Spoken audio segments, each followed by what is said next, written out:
तो देखना होगा कि क्या ये वो अद्वियात इस्तेमाल कर रही हैं या नहीं कर रही हैं, और अगर कर रही हैं तो कई दफ़ा उनकी खुराक बढ़ानी पड़ती है। तो अच्छा ये है कि वो किसी रोमेटोलॉजिस्ट या ऑर्थोपेडिक सर्जन को दोबारा मिल लें और अपनी सारी डोज ट्रीटमेंट को एडजस्ट रिव्यू करा करवा लीजिए। लें। जी सही सर, इसमें कोई further investigation like CT scan या फिर कोई नहीं नहीं इस तरह ऐसी की चीज़ों की तो ज़रूरत नहीं है? जी फ़ौरन जो है ज़रूरत नहीं है, क्योंकि बहुत सारे पेन रिस्पॉन्ड कर जाते हैं मेडिसिन से। और फिर अगर कोई दर्द रिस्पॉन्ड नहीं करे 1 महीने तक, कमर के दर्द का जैसे आपने इलाज दे दिया और उसने रिस्पॉन्ड नहीं किया 1 महीने तक, तो फिर इन्वेस्टिगेशंस की जा सकती हैं। पहले एक्सरे और फिर चलिए जी, ठीक है। अच्छा सर, हम बैक पेन जब हम ओवरऑल बात करते हैं तो हमारा क्या मतलब, हम लोग बात करते हैं, हमारे पास एक कॉल है, फिर हम बात करते हैं। अस्सलाम वालेकुम।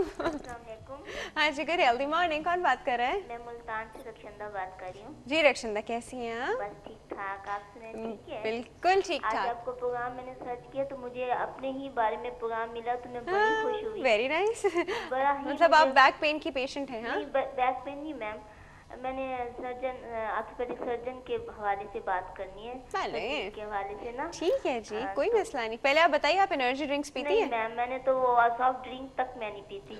कितनी अच्छी खातून हैं आप। मतलब मुझे वो मतलब अच्छा नहीं, मतलब मैं पी के अच्छा फील नहीं करती। सॉफ्ट अच्छा फील नहीं करती? चले जी, वेरी गुड। मुझे बिल्कुल पसंद नहीं। घर में जो फ्रूट्स वगैरह होते हैं उससे ही हम अपना सॉफ्ट ड्रिंक बना लेते हैं, पी लेते हैं। Very nice, very nice. हाँ जी। तो मैंने सर्जन साहबान से बात करनी है। अस्सलाम वालेकुम। वालेकुम सलाम जी। सर मैं ना, मेरी बचपन में मुझे पोलियो हो गया था, तो ना फिर बहुत इलाज करवाया, लेकिन उस टाइम इलाज सही नहीं हो सका मेरा ना। तो सब डॉक्टर्स वगैरह ने मेरी टांग, हिप की हड्डी जो है ना वो टूट गई थी एक्सरसाइज करते हुए ना सर। तो फिर इस तरह करते करते सर जब मैं ज़रा बड़ी हुई तो फिर मैं एक टांग पे खड़ी हो सकती थी, दूसरी पे नहीं खड़ी हो सकती थी ना, क्योंकि वो मेरी बैक की हड्डी, कूल्हे की हड्डी उन्होंने तोड़ दी, तो टांग छोटी हो गई। फिर ऑपरेशन के ज़रिए उन्होंने ठीक करने की कोशिश की, लेकिन नहीं हो सकी सर। फिर अब इस तरह है डॉक्टर साहब कि मैं तकरीबन 5 साल हो गए हैं, तो अब मैं उस जो टांग मेरी थी ठीक, तो वो भी इतनी ठीक नहीं थी, बाहर खड़ी हो सकती थी, लेकिन अब मैं उस पर खड़ी नहीं हो सकती। वो मेरा घुटना जो है ना डॉक्टर साहब, वो अंदर को चला गया। मतलब जब मैं खड़ी होती थी ना, वो मुझे दर्द भी करता था और अंदर भी हो जाता था।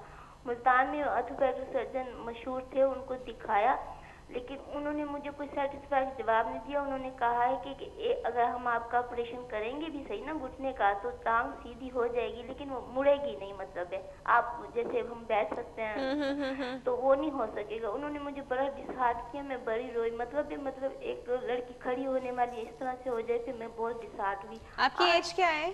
मेरी एज इस वक्त 38 साल है। एज 38। तो अब मैं ये आपसे एडवाइस लेना चाहती हूँ, क्या आया क्या मेरे पाकिस्तान में ये कोई ऐसा इलाज है कि मेरी टांग वैसे मैं खड़ी हो सकूं, मतलब व्हील चेयर यूज ना करूं जैसे पहले नहीं करती थी। सर आपने कुछ पूछना है इनसे? तो अब मैं बड़ी डिसहार्ट थी, आज आपका प्रोग्राम चला है तो मैं बड़ी खुश हुई। मैंने कहा इस बारे में मैं पूछूं अपने बारे में। हम बिल्कुल आपको बता दें रक्षना, बिल्कुल बताते हैं। तो ठीक है, प्लीज मुझे पूरी इस मामले में गाइड कीजिए कि क्या मैं वैसी हो सकती हूँ, अगर हो सकती हूँ तो क्या इलाज मुमकिन है पाकिस्तान में। वो कहते हैं पाकिस्तान में इसका इलाज नहीं है, ना बाहर के ममालिक में आपका इलाज है। उन्होंने मेरा काफ़ी मुझे डिसहार्ट किया। अब मैं आपसे यही पूछना चाह रही हूँ, क्या मैं वैसी हो सकती हूँ, क्या मेरा ठीक हो सकती हूँ? इंशाल्लाह। ठीक है जी, thank you so much for your call. Sir हाँ, उसमें यही होता है कि पोलियो देखें जो बीमारी है एक वायरस से होती है, और यूजुअली बच्चों को जिनकी वैक्सीनेशन ना हुई हो मोस्टली उन लोगों को इफ़ेक्ट करती है। अब उस पर डिपेंड करता है कि उसने जिस्म के किस हिस्से को और कितने हिस्से को इफ़ेक्ट किया। बाज़ माइनर होता है, लिमिटेड होता है, लोग उससे बड़े अच्छा अपना गुजारा कर लेते हैं। बाज़ दफ़ा ये होता है कि उसकी एक्सटेंसिव इन्वॉल्वमेंट होती है। उसमें जो रिकवरी का टाइम है, आम तौर पे जितनी रिकवरी होनी हो वो अर्ली मंथ्स में हो जाती है, और मैक्सिमम 2 इयर्स तक उसमें जितनी रिकवरी पॉसिबल हो वो हो सकती है। ठीक है, उसके बाद ये है कि जितना लॉस है उसको एवेल्यूएट करना, और जो अच्छे सर्जन्स हैं पाकिस्तान में जो लोग ये काम करते हैं पोलियो के हवाले से, उनसे एवेल्यूएट करवाना चाहिए। अगर वो यहाँ आ सकती हैं तो हम लोग उनको एवेल्यूएट कर सकते हैं और उनको एक्सप्लेन कर सकते हैं कि आपका मसला किस एक्सटेंट तक है और उसमें किस हद तक मुमकिन है कि आपके मसले को इस हद तक किया जाए कि आप चलने फिरने के काबिल हो सकें। अच्छा सर, अभी इनका क्या कुछ है, इनका कुछ वापस से वॉक कर सकती हैं, ऐसा क्या उनके नी पे लगेगा कि शी कांट बेंड? वो मेरा ख्याल किसी ने जो एडवाइस किया है, हो सकता है वो आर्थोडिसिस एक सर्जरी होती है जिसमें नी को फ्यूज़ कर देते हैं, फ्यूज कर देते हैं। यानी उसकी मूवमेंट को ख़त्म करना पड़ता है उनके चलने फिरने को बेहतर बनाने के लिए। अब उसकी किस उस बैकग्राउंड में उन्होंने बताया ये तो मैं नहीं उनको बता सकता इस वक्त, जब तक उनको एग्जामिन ना किया जाए तो क्या उनमें पॉसिबिलिटीज़ हैं, किस हद तक उनको ठीक किया जा सकता है। फिर हम आपको ये कह सकते हैं कि यू नो कम्प्लीटली डिसअपॉइंट होने वाली कोई बात नहीं है। There are various techniques. आप अगर मुल्तान में नहीं है तो कुछ नहीं होता, कराची बहुत बड़ा शहर है, यहाँ बहुत एक्सपर्ट डॉक्टर्स मौजूद हैं। यहाँ आ जाइए, एक बार अपनी रिपोर्ट्स चेक करा लीजिए, चाहे मतलब एक हफ्ते के लिए आ जाए, अपनी रिपोर्ट्स वगैरह चेक करा के अच्छे से अपनी कंसल्टेशन लेके अपनी ट्रीटमेंट ऑप्शन देखें और जो आपको सूटेबल लगता है आप उसकी तरफ जाइए। अच्छा सर, वो बिलाल का भी फ़ोन आया हुआ था, वो याद है उन्होंने पूछा था बैक पेन, वो बाइक नहीं चला सक रहे हाथ से। एक जी ऐसे है कि कमर के ऊपर बोझ सबसे ज़्यादा जब हम बैठे हुए होते हैं तब पड़ रहा होता है, खड़े हुए या चलते हुए, खड़े हुए या लेटे हुए नहीं पड़ता। दूसरी बात ये है कि कुछ सवारियाँ ऐसी हैं जिस तरह मोटरसाइकिल या जीप, जिसमें झटके बहुत लगते हैं और फिर आप सीधे बैठे हुए होते हैं, झटके लग रहे होते हैं जी, तो इससे कमर की तकलीफ़ हो सकती है, डिस्क का प्रॉब्लम भी हो जाता है। और वो जिस तरह मेंशन कर रहे थे बिल्कुल टेल बोन पर लगता था कि वहाँ पर उनको तकलीफ़ हुई है। टेल बोन में जनरली वहाँ पर छोटे छोटे कुछ जोड़ होते हैं और उनमें मोशन नहीं होता, थोड़ा सा मोशन डेवलप हो जाता है जिसकी वजह से तकलीफ होना शुरू हो जाती है, जो खतरनाक तो नहीं डेवलप होता है। उनके बीच में आई थिंक वो डिस्क नहीं होती ना, डिस्क नहीं होती लेकिन जॉइंट तो होता है। लेकिन वो जॉइंट्स में जो कॉक्सीजियल वर्टिब्रे जिस तरह 5 हैं तो वो बहुत छोटे छोटे हैं और उनमें कोई ख़ास मोशन नहीं होता, लेकिन यही चोट लगने से, झटके लगने से और वहाँ पर जी थोड़ा हिलना शुरू हो जाते हैं या इन्फ्लेमेशन सोजिश हो जाती है, उस जगह पर मसल स्पैज़म में चले जाते हैं जी, ऐसे कह सकते हैं, थोड़ा सा माइक्रो मोशन थोड़े से।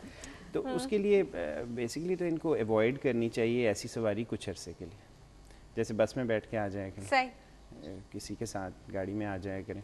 और उसके अलावा दर्द की मसल रिलैक्सेंट्स कुछ दवाइयाँ लेनी चाहिए।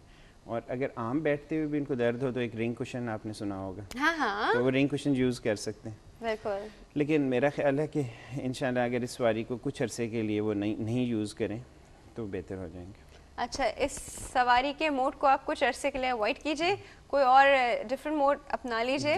देखिए आई थिंक बैक पेन में सबसे ज़्यादा मेजर चीज़ ये होती है कि आप उस चीज़ को रेस्ट दें। नहीं जी हाँ, जी हाँ। इसी बात पे हमारे पास एक कॉल है, प्रेसिपिटेटिंग फैक्टर जो है उसको रिमूव करें जिसकी वजह से एग्जैक्टली हमारे पास एक कॉल मौजूद है जी, अटेंड करते हैं। अस्सलाम वालेकुम। अस्सलाम वालेकुम। गुड हेल्दी मॉर्निंग, कौन बात कर रहा है? मैं फातिमा निसार कराची से। जी फातिमा, कैसी हैं? अल्लाह का शुक्र है, ठीक ठाक हूँ। आप लोग? हम लोग बिल्कुल ठीक ठाक हैं, हम सारे बिल्कुल ठीक ठाक हैं। अच्छा जी, शुक्र है अल्लाह का। शुक्र है अल्लाह का जी। एनर्जी ड्रिंक के बारे में बताइए, पीती है कि नहीं पीती? नहीं, मैंने उसको एनर्जी ड्रिंक, मुझे तो बल्कि उसका टेस्ट भी नहीं पता, हम तो लस्सी और दूध वाले हैं। हाय अल्लाह, क्या बात है जी। पैसों में बच्चे एनर्जी ड्रिंक लेते हैं ना, मैंने उनको कहा है आप उससे मिल्क पैक ले लो। अच्छा, तो वो लोग इस तरह से ना कभी फ्लेवर्ड, कभी वैसा सादा, कभी वो इस तरह पी लेते हैं एनर्जी ड्रिंक। अच्छा, मजे की बात है कि वो आपकी बात सुनते हैं।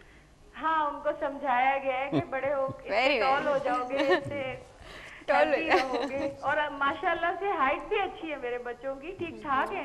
Very nice, very nice. कभी नहीं लिया उन्होंने।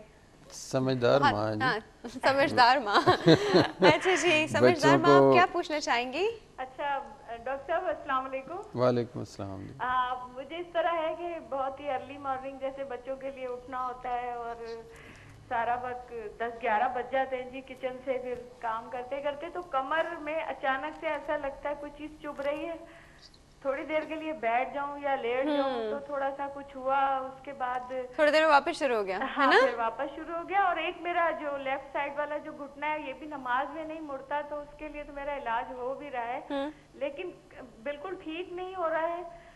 मेरी हाइट 5'2" है और 65 हूँ मैं। 65 वेट ज्यादा है? वेट 65 ज्यादा है। अच्छा, तो कितना 5'2" के लिए ज्यादा है। आपको एटलीस्ट गुड 50, आप 57 पे भी आ जाएंगी ना तो आपके लिए बिल्कुल ये लास्ट लिमिट है आपके लिए 5'2" पे।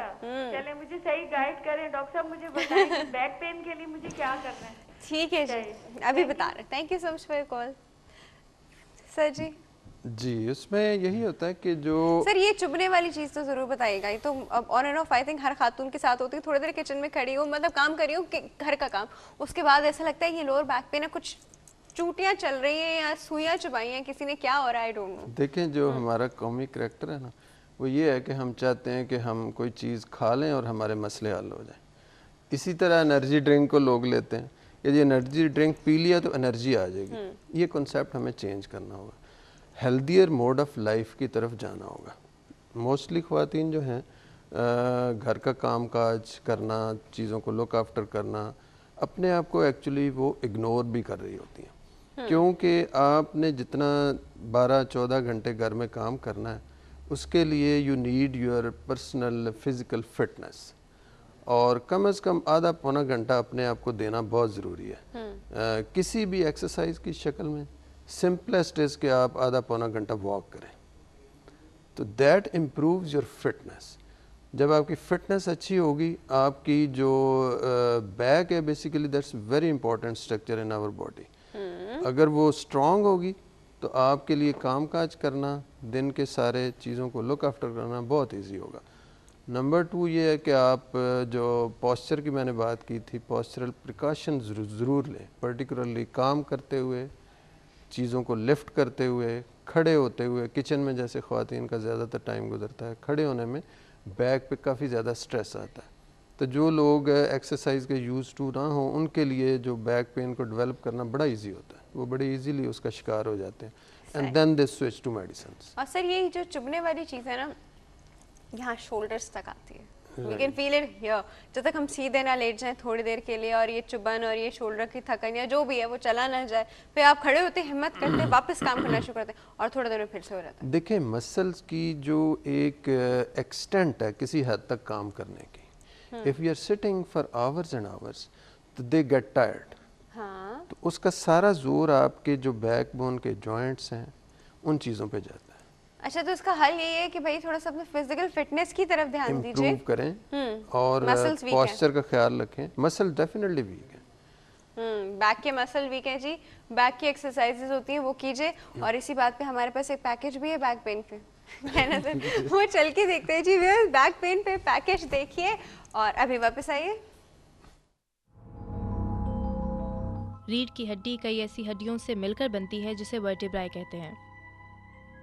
वर्टेब्राए के बीच में वर्टेब्रल डिस्क पाए जाते हैं जो सख्त मटेरियल से बनी होती है और ये किसी भी झटके को बर्दाश्त करने की सलाहियत रखती है। ये डिस्क उम्र के साथ साथ कमज़ोर हो जाती है। वर्टेब्रल डिस्क के अंदर मौजूद नर्म हिस्सा अगर कार्टिलेज के ऊपरी सतह से बाहर आ जाए तो नर्व्स पर दबाव होने से ये डिस्क अपनी जगह से हिल जाती है। इस वजह से मुसलसल कमर में दर्द रहने लगता है। ये डिस्क ज़्यादा वज़न उठाने से या मुश्किल जिस्मानी सरगर्मी में शामिल रहने से होता है।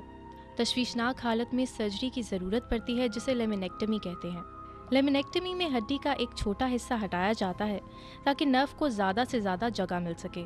इस सर्जरी से स्पाइनल कॉर्ड को ज़्यादा जगह मिल जाती है और दर्द ख़त्म हो जाता है।